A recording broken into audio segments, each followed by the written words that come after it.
Hi guys, I want to give you this quick lesson on giving advice because it's going to be really important in your writing test. The writing is going to be about giving advice to one of your peers. So some of you have actually already seen part of this lesson, in class.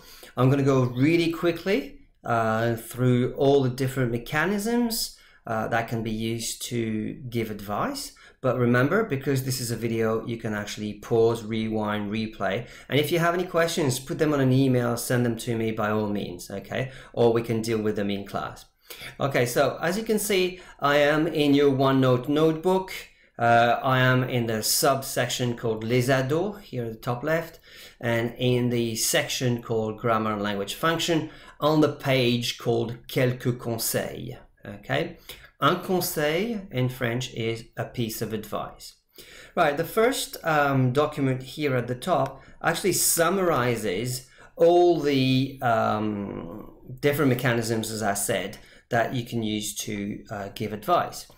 You know most of them, to be honest, okay? We'll start here at the top here, devoir and pouvoir, okay? You can use devoir and pouvoir in the present to give advice, okay? So use your verb wheel, go through all the forms of devoir, okay? And you get things like tu dois, okay? Followed by what they call infinitive here, is in fact a good old dictionary form, okay? So devoir, pouvoir. Devoir is more like must and pouvoir can. So when you're telling someone tu dois te relaxer, you must relax, you're actually giving them advice already, okay? Tu peux aller au cinéma pour changer. You can go to the cinema as a change. Of course, you can be a bit more elaborate if you want and actually use the same two verbs, but instead of using in the indicative present, you can use them in the conditional. And then you have tu devrais arrêter le café. You should stop coffee. Tu pourrais faire du yoga. You could. So devoir, pouvoir become should and could, and they're fantastic to give advice, okay? We're going to go clockwise. So the next section is here, that section here. You see that I've actually crossed some of those out. Indeed, they use something that we'll only see, this little thing at the back called the subjunctif. We'll only see that in year 12. I might actually introduce it to some, I don't know, we'll see how we go. Hey, these are called verbes impersonnels, impersonal verbs. They're those verbs that, well, as all verbs, they need a subject, but the subject doesn't actually represent anyone or anything. Think of the English, it is raining. What is it in that? Well, nothing really. It's just a token subject because every verb needs a subject. So it's the same thing we're going to have in il faut or il vaut mieux. All right, my advice, once you've understood that, okay, my advice for that is learn these as a chunk of language. Don't try to break them into smaller parts, okay? Learn il faut as you must, we must, and so on, okay? Il faut profiter de la vie. Literally, depending on the context, of course, if you're talking to a friend your age, il faut profiter de la vie, you must enjoy life. Okay, il faut can also be followed by a noun. Okay, il faut un peu de volonté. Well, you need to, in this case, okay, you need to show a bit of goodwill, something like this. Okay, but learn that il faut as this expression to express. That's a really good sentence. An expression to express necessity. Okay, il faut profiter de la vie. And then you got il vaut mieux. Same thing, okay? Il vaut mieux, if you break it down into smaller parts, it is better value too. It doesn't make much sense, to be honest.